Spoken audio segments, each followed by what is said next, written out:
If I would stop using it, I don't think I would continue developing it either, because then it would just become a job. I wouldn't be able to put, my heart into it. Yeah. If I didn't use it myself. I do get pointers on what people need in the app, but it's also, I compare it with my own experience with the app. Welcome to the Willpower Podcast.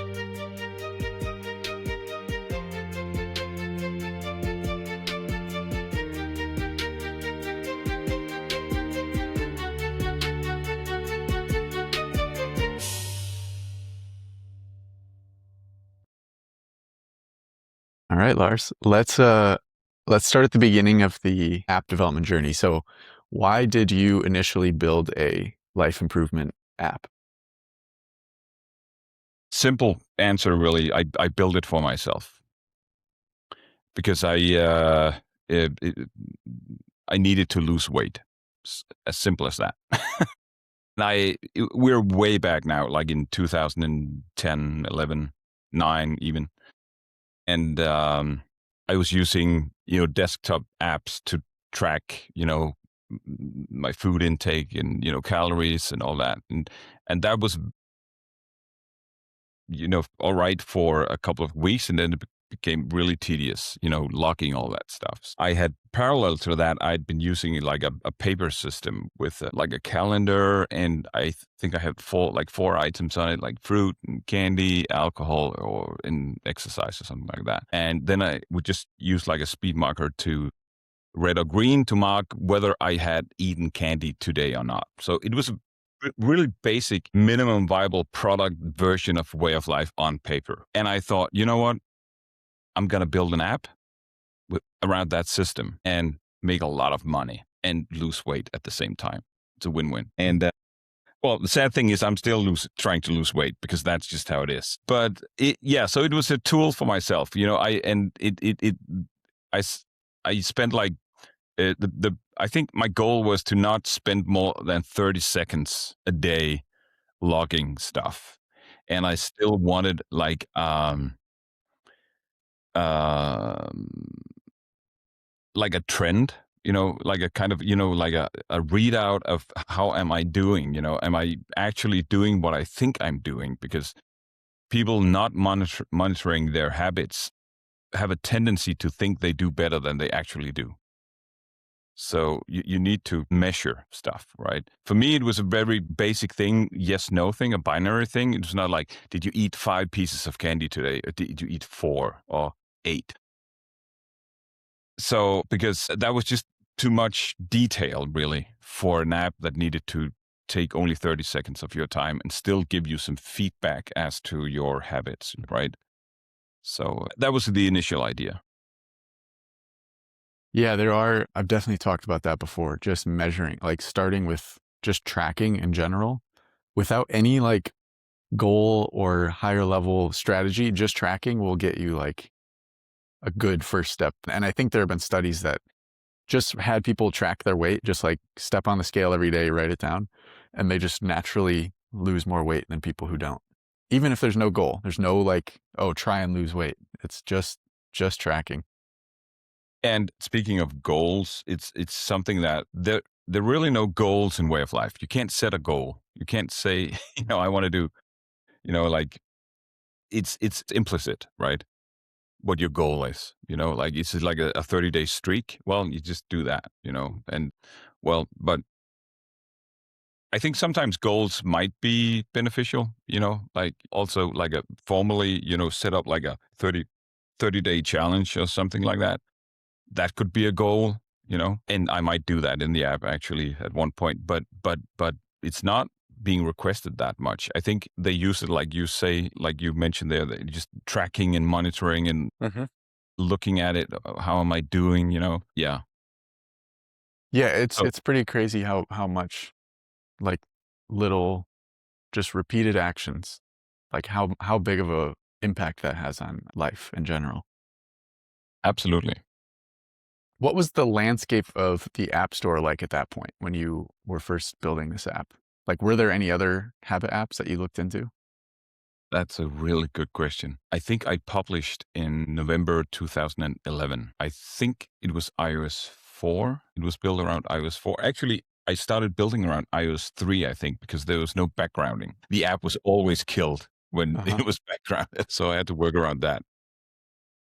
Yeah, but as for competition, yeah, I think there was a few. I can't remember them, but not like today. There's Yeah. so many habit trackers. I can't even mention them. But I think there's room for everyone because I have one approach to tracking habits, and it's very simplistic, and that suits some people, and others they want like Habitica, they want like a little gamification and little, animated characters and a mission, and some role playing around their habits.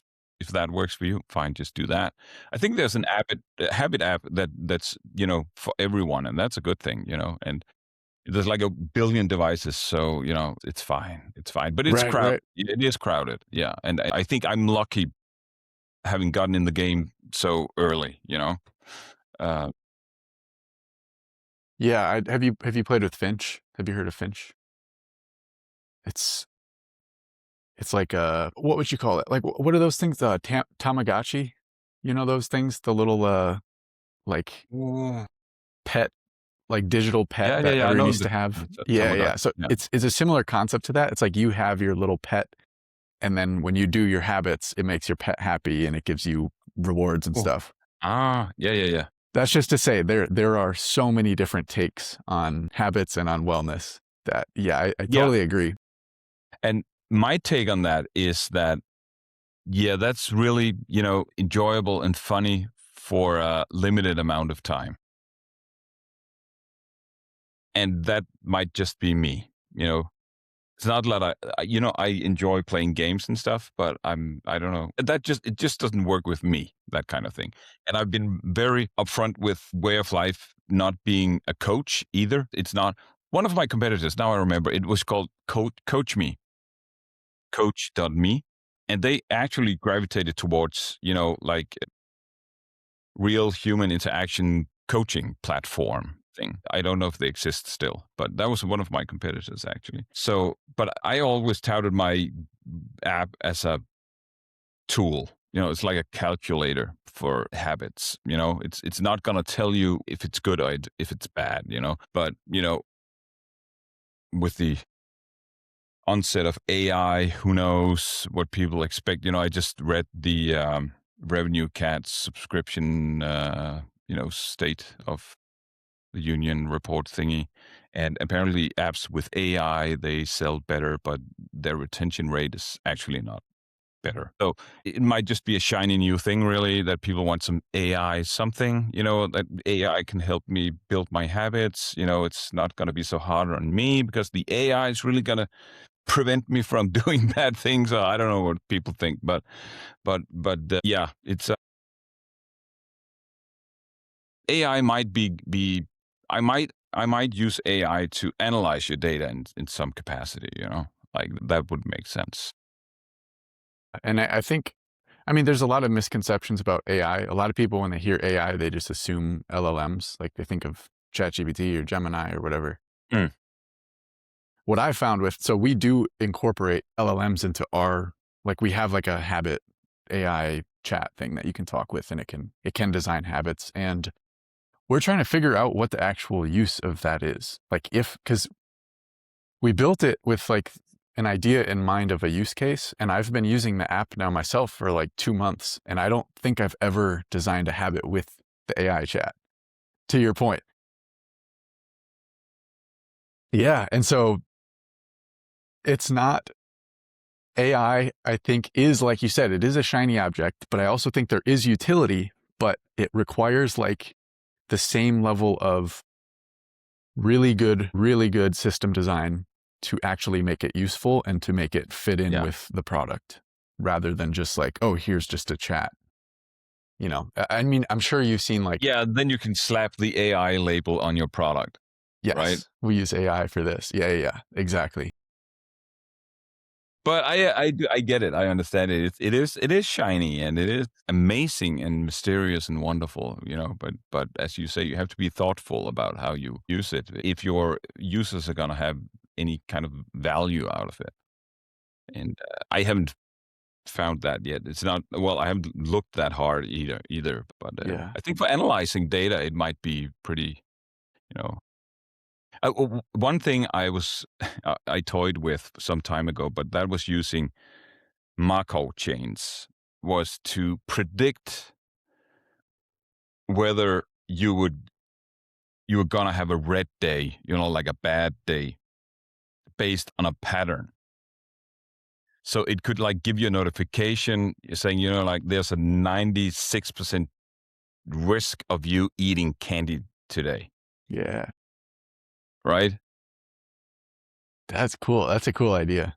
Based on your habit, the pattern, the past 1 year of data. It's like, Huh? watch out, man. Right. You're gonna go to hell today. Just like that's nice. Like a notification that's like, hey, be wary. Like something Yeah, bad you might be hitting a slump yeah, or something. Just be yeah, ready for it. yeah, yeah. Because you've done it over and over again. Yeah. That's cool. And that's why my mascot for the app is a sloth. Yeah. Are you a regular user of the Way of Life? Uh, I have 12 years of data, I think, or 13 years of data. That's cool. What have you Very, learned from? and it's like if I would stop using it, I don't think I would continue developing it either, because then it would just become a job, and I wouldn't be able to put my heart into it Yeah.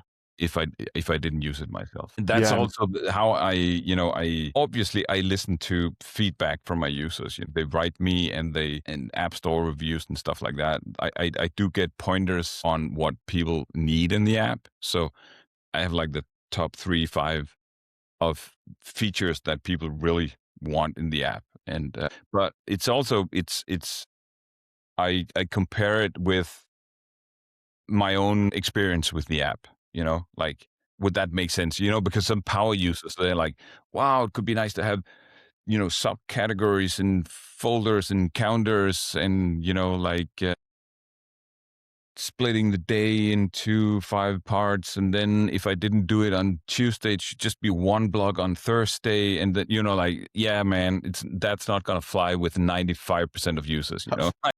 Yeah.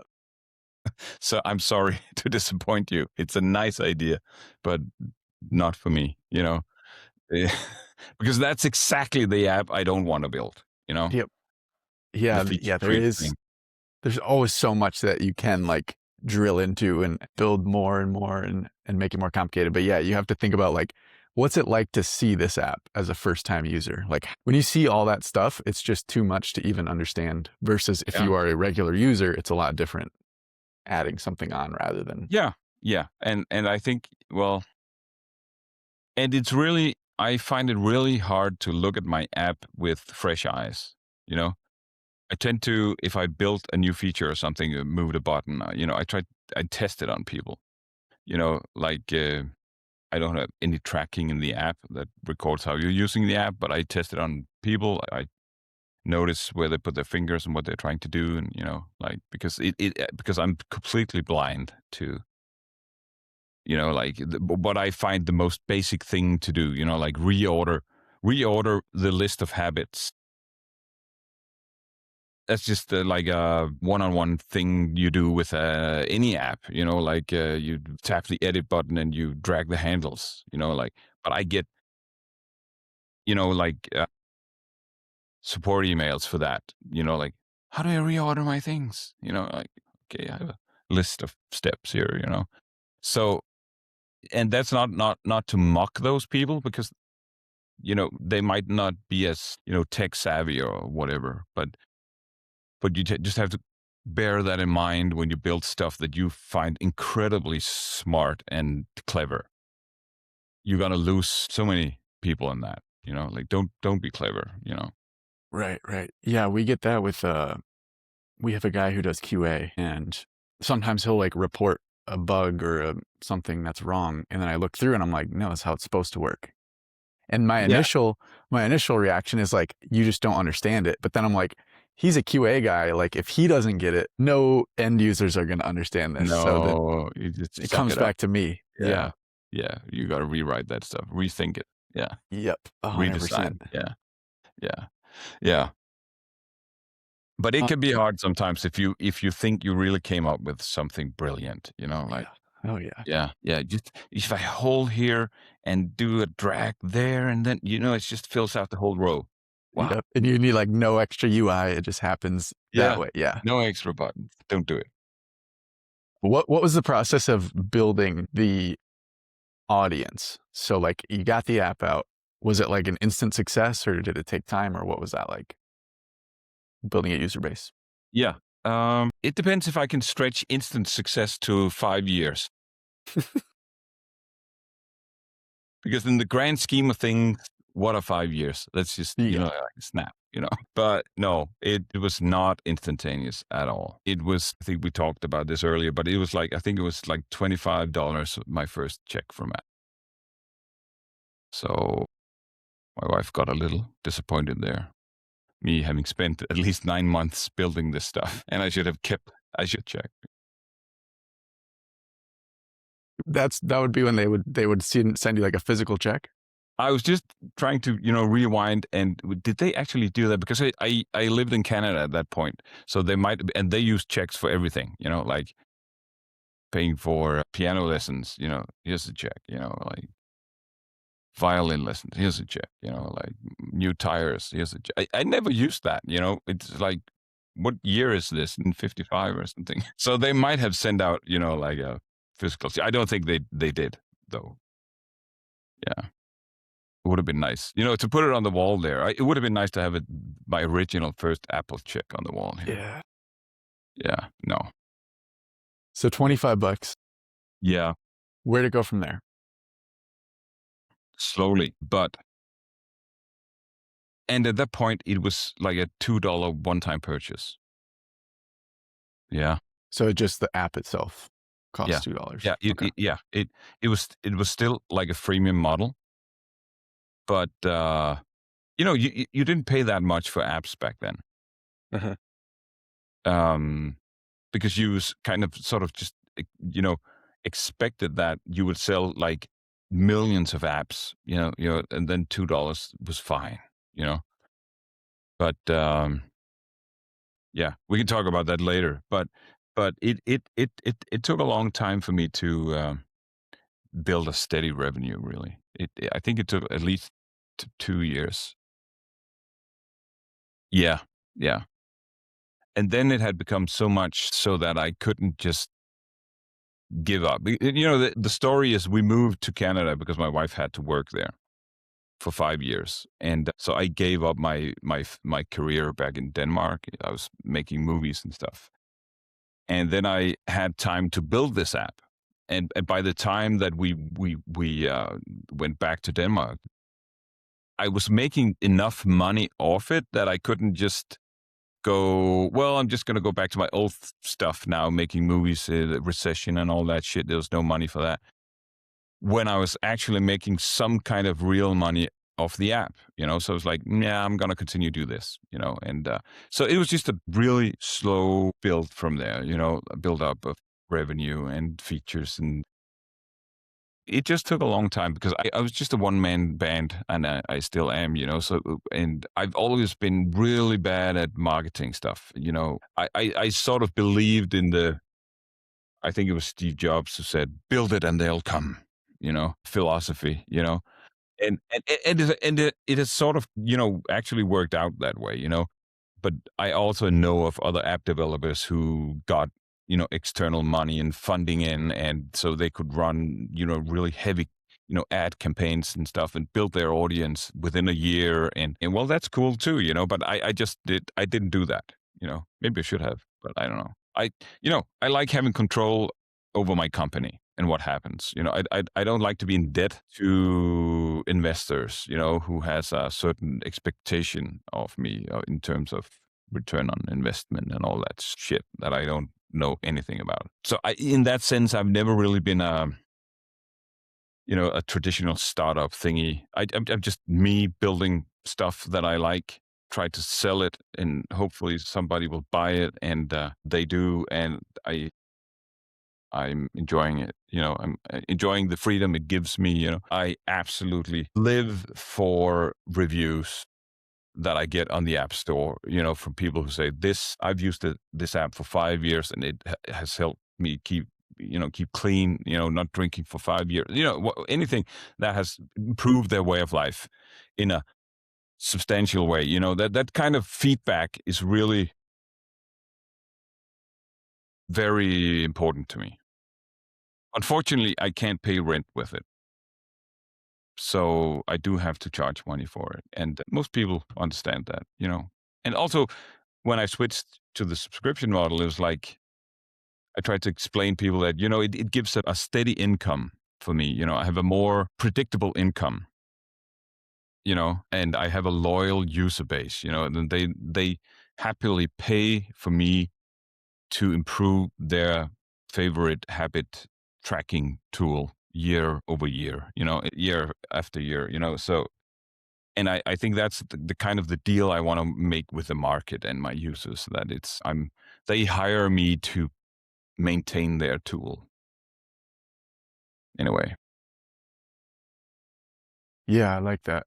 Yeah, this like build it and they will come. I think there is truth to it, but it also requires a lot of patience because it's gonna It's, take a long time for them to I come. think, I think it's a stupid idea, but don't do it, because you know what? There's way too much competition. So your product is just going to drown if you don't do anything to, Yeah. I got so lucky, and that's another thing, luck, people never talk about luck, because when they're lucky, it's usually not luck. It's because they're so freaking good at what they do. Yep. Yeah, right. But what's his name? Yeah. Tim Ferriss had put my app on his show, Mhm. I didn't know that.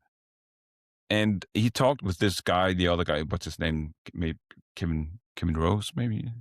I'm not sure. I'm not sure. I don't know. I know Tim Ferriss. I don't know who else. Yeah. But from one day to the next, my daily revenue went up 3,000% or something like that. It's more than that. It was like, wow, what's going on, man? And it just kept going for days, declining a little bit every day, but Mhm. it was a huge increase. Somebody wrote me, your app was on the Tim Ferriss show, right? No, I didn't know. And that, you know, and you just can't plan for that. And you can't plan it either. You know, you know what I'm saying? That you can't, then I've, I've tried many things. I've tried to pay, influencers and these user generated UGC, what do you call them? Content creators, Yeah. whatever. I get so many mails these days from them. I don't know. I think it's a like an Indian or scam factory somewhere. Because they're similar sounding, all these. Hey, I just came across your app, man. I'm a Uh-huh. UGC content creator. They sound so similar, all of them. I think it's the new, Prince of Nigeria Yeah, yeah. There's going so on many of there. those for everything. Even for the podcast, I get tons of emails like that. Yeah, and I tried actually. He was legit and everything. He had like, Mhm. I think, 1 million followers on TikTok. And I paid him good money to advertise my app and look, talk about it. Nothing happened. You know, so I just stopped doing that.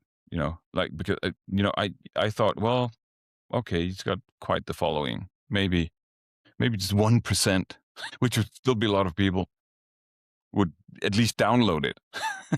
But I don't know. It's like those platforms are not really, in my opinion, geared towards that kind of advertising, because link is in the comments. Yeah, okay, because they don't want you to leave the platform, man. Mhm. So and it's just a hurdle. for the doom scroller to link is in the yeah, whatever, next video, right? So it's not the barrier is too high to actually get people to go to the app store and download it, and probably you can do it in other ways too, but I just gave up on it. Yeah, selling it that way. I think I do have some Apple ads that I do pay for, and I think that might do something.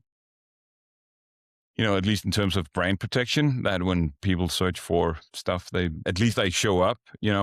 like an alternative, Does Apple, does their natural algorithm help you at all? Like the featured page or just search or any of that? Do you know? Hmm. I don't know. I had I had a call from a guy from Apple Ads who wanted me to help me set things up with Apple Ads, and very kind of him.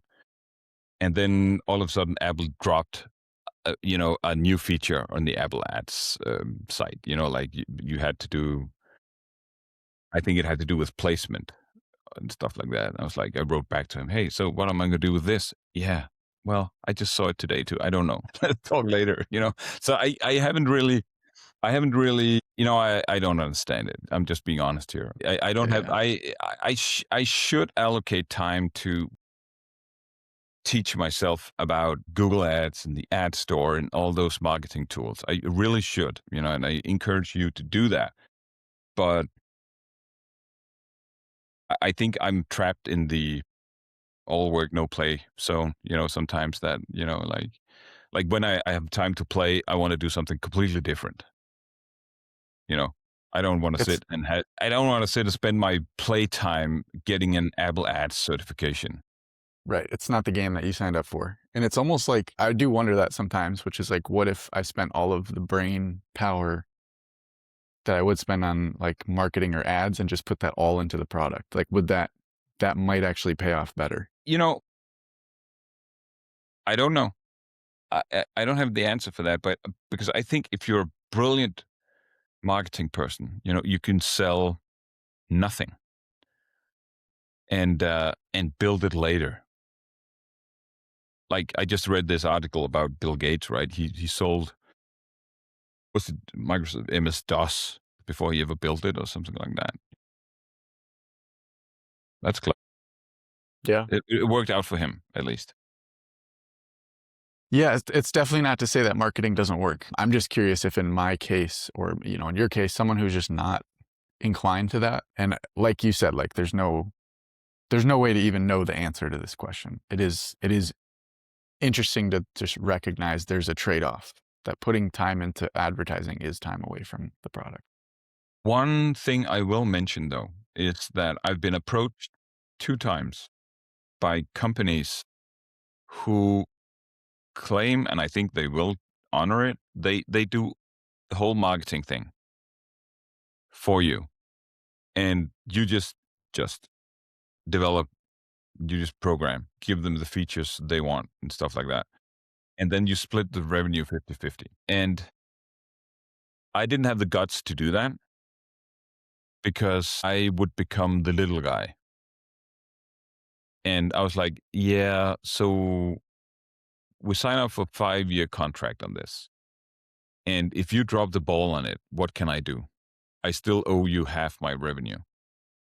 And I know for companies like that, it's a numbers game. Like let's take in 10 apps, work them in the marketing logic, magic cauldron, and see which one pops. And if Way of Life didn't pop, I'm just gonna sit on at the bottom and drown, and they'll still get half my revenue and dictate what I should work on in terms of features, and that's just like the bleak version of it. But I just didn't want to risk that because I had a decent income. It's not like I don't make that much money off Way of Life, but I had a decent income. It's like, don't let greed fuck that up. Sorry. Don't let greed mess But with that. you could say fuck on here. We don't have any rules. Yeah. It's because in Denmark, we say fuck in every other sentence. And it's like, so when we have, like Americans, visit, they're like, what? Huh? Because we use it, as a swear word in a way I don't think you do Yeah, as there's a different level. Like when you bring it out here, it really means something. And yeah, to some people, it means more than to others. yeah, yeah, yeah. So yeah, so that's my take on that. So to go back, because I think this is like highly applicable to everyone, or at least like entrepreneurs, people who are just like starting a project like this, which is how did you get through that initial phase where you said it took like 2 years for it to actually gain any real traction? What was pushing you to keep Uh, at it for that time? well, a lot of it was because building apps was a new thing through and through for everybody. It's like Mhm. there was so much happening with apps at that point. It was just it was a really interesting process, just to be part of. So it was very much curiosity driven, I think. And I had technical problems I had to solve, and that kept me going, and well, it's so many years ago. It's hard for me to recall. Usually I can't recall more than 7 days back. That's why you're tracking, right? That's why exactly why I'm tracking. Yeah. What was your question again?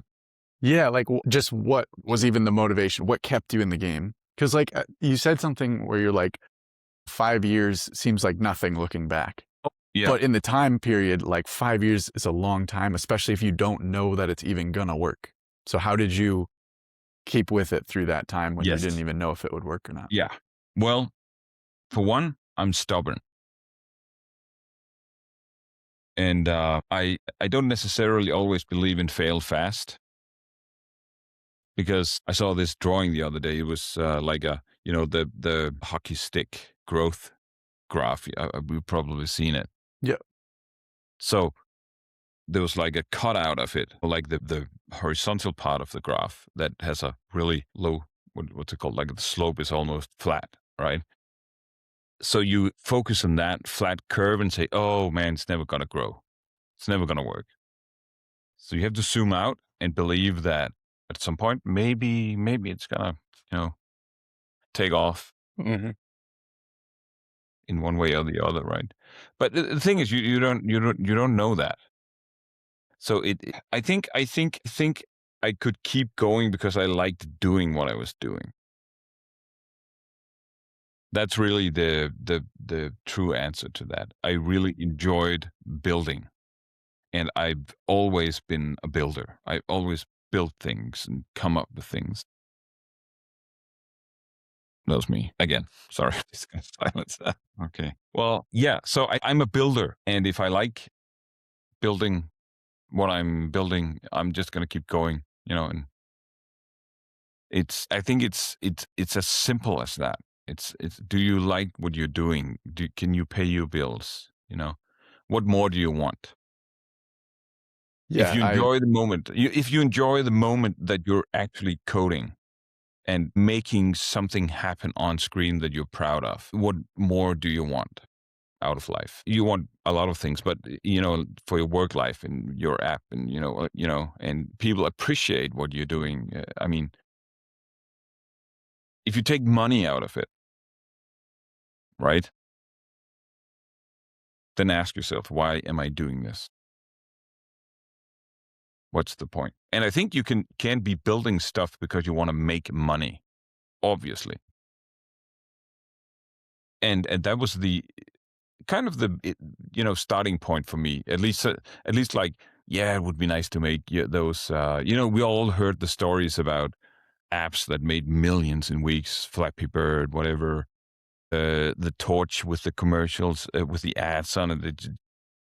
Kept making tons of money each day because the screen was on, because people needed it as a flashlight and stuff like that. Yes, I would be lying if I said I was not lured into it by the stories about app store millionaires overnight. Wow, that would have been nice to be one of those guys. But at the end of the day, I really enjoy what I'm doing. And I'm very blessed that I can also pay my bills while doing that. But I didn't do that for a long time. So yeah, Yeah, I'm with you that's how 100%. 5 years they passed. I'm with you 100% on that. Yeah, I realized that recently too. Like I was just thinking like if I didn't have any need for money, what would I do? And I figured I would probably be doing something similar to what I'm doing. And so then it's like, okay, that means I'm doing something right and also like keep at it until it is able to support me. So I definitely agree with that. Yeah, but I also, empathize with a newcomer to this game because I think the competition is insane. Yeah. So you might lose your steam quite fast, and that's too sad, because yeah, I think you have a good product there. So Yeah. Hopefully I keep don't at it. lose. Yeah, Hopefully I don't lose steam. I think like having a co-founder makes a huge difference.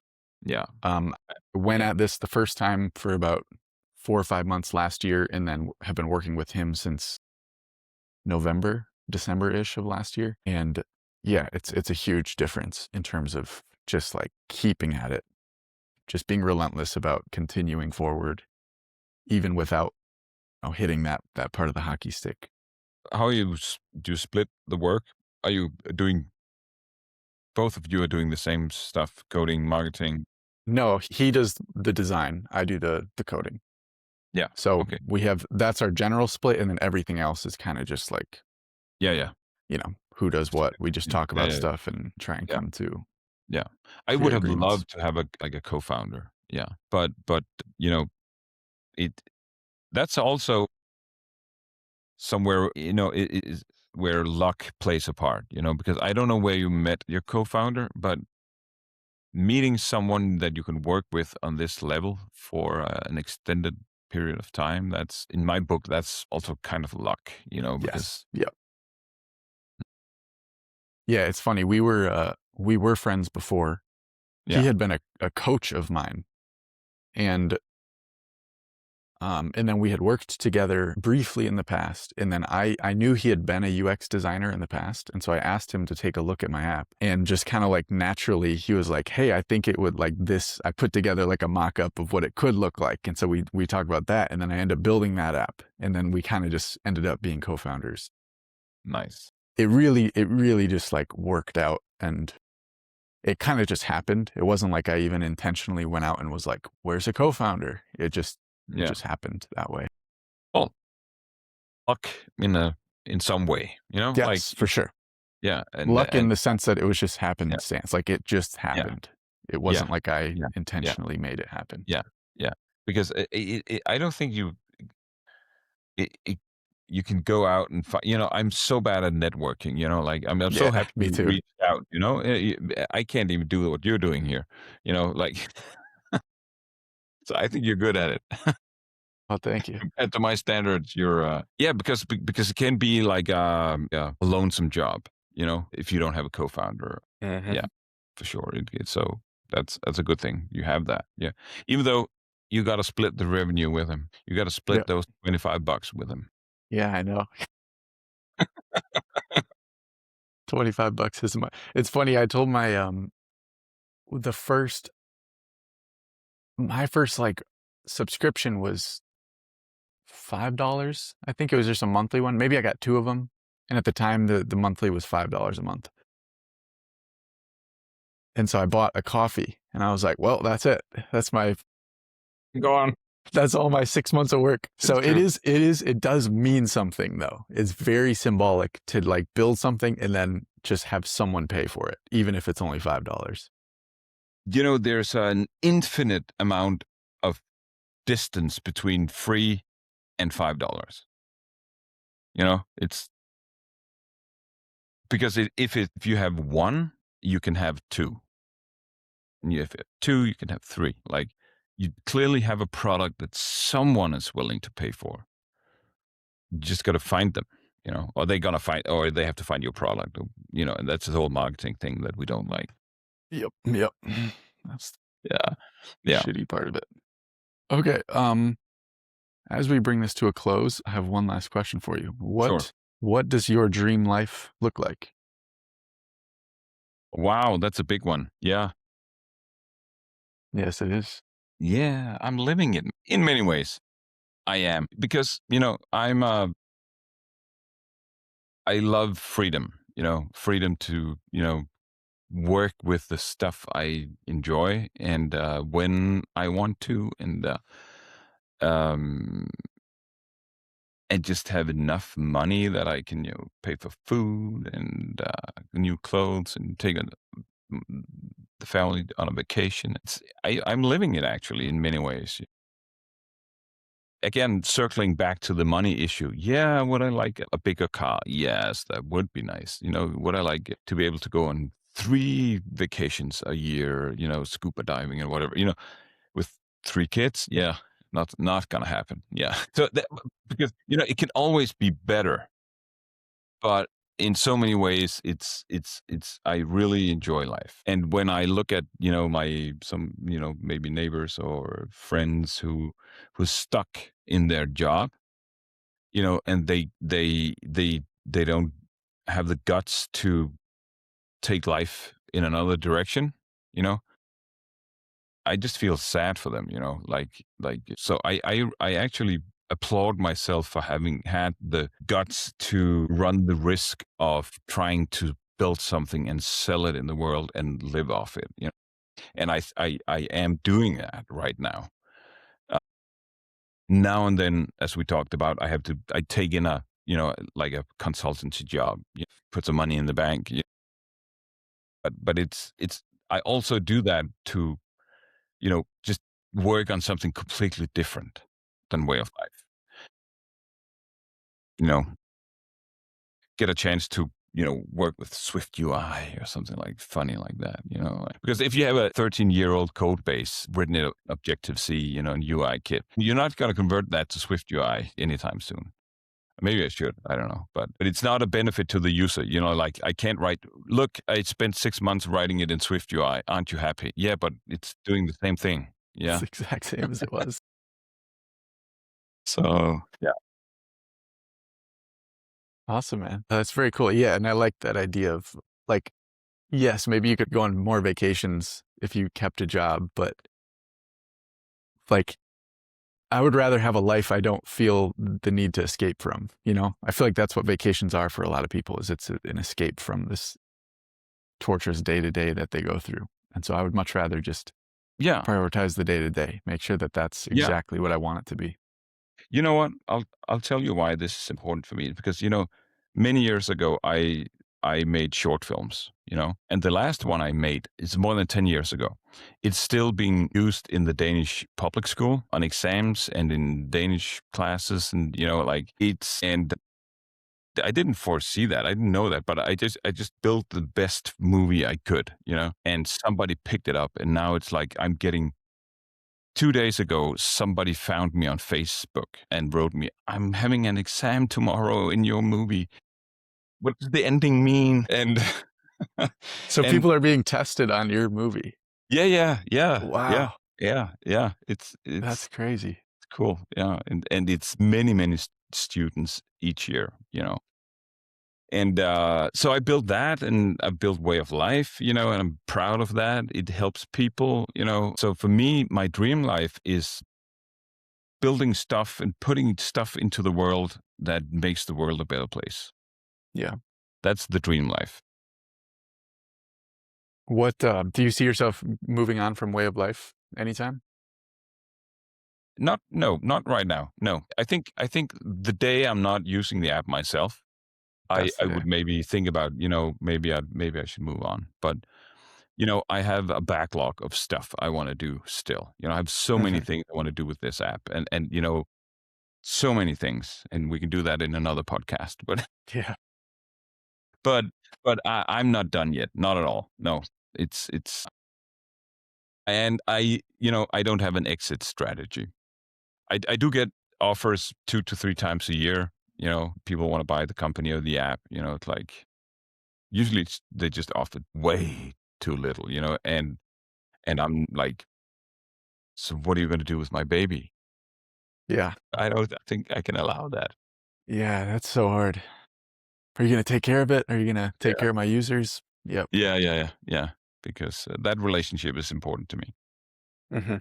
And I've answered more than 10,000 support emails Woo. to date. Yeah, so you can start counting there too. Crazy. Yeah, yeah. That's like, what, 3 a day for 10 years? That's crazy, man. It's a That's lot. a lot. It's a lot. Yeah. Some of it is easy to, you know, reply to, but sometimes it takes a very thorough answer, and I reply, and I always, you know, try to answer as thoughtful as I can to people's questions about this or that. Because you don't know if you're talking to the next Tim Ferriss guy, right? Yeah, right. So if you give him like a good, thoughtful answer to his questions, he might, well, this is a cool dude. This is a cool app. I'm going to put it on my podcast next week. But if you just disregard him or, never answer him or, just give him a shitty answer and say, what kind of user are you, man? It's my app, don't do that. Just Yeah, respect you always, never know. always respect. Alright, Lars, All right. let's wrap this thing up. Thank you very much for coming Sure. on. Yeah. I know you've mentioned it a few times, but the Way of Life app for all the listeners, go check it Yeah. out. Yeah. Anything else? Anything you wanna shout out or bring attention to? Well, I don't want to detract business from your business, but there is a code they can use, Yeah, please. but I encourage them to also download your app. Thank you. So if they do that, I'm going to give them the code. Okay, okay. No. If they enter Wabi Sabi in the redeem ent code, the Japanese term Wabi Sabi with the W, they get 50% off the first year. Okay. Wabi Sabi. Wabi Sabi. Awesome. I will, how do you spell that? Yeah. And SABI. Make a note of that just so that I can put that in the show notes. But I feel bad about it because they should download your app. Yeah, they'll get to my app. I Yeah. got Sorry. every other episode to talk about my app. Good. Yeah. Yeah, okay, cool. Well, thanks again for coming on, and Well, yeah.